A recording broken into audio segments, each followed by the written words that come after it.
Welcome! In this video, we'll explore how users and roles work in the BIZUIT dashboard. In this video we'll explore how to manage users and roles in BIZUIT. From the admin panel, administrators can add new users, assign roles, or make updates whenever necessary. Roles define which tasks, modules, and data each team member can access, ensuring they only see what's relevant to them. While BIZUIT provides a few default roles, you can create as many custom roles as needed. To create a new role, simply enter a name.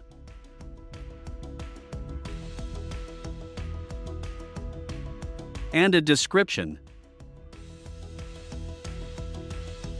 Once created, assign the corresponding users to it. And click Accept to confirm.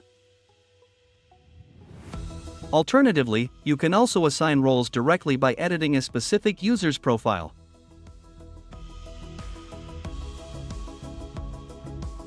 Just select the user, assign the role, and save the changes.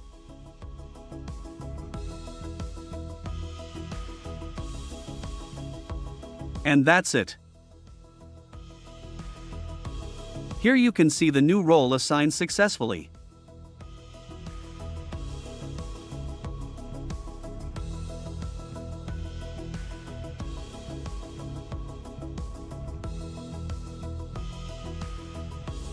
You can also assign groups of roles to simplify management.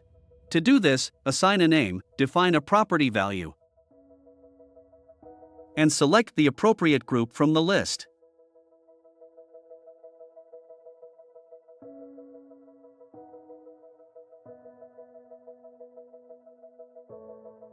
Roles can be linked to specific groups, making it easier to search for and organize them later.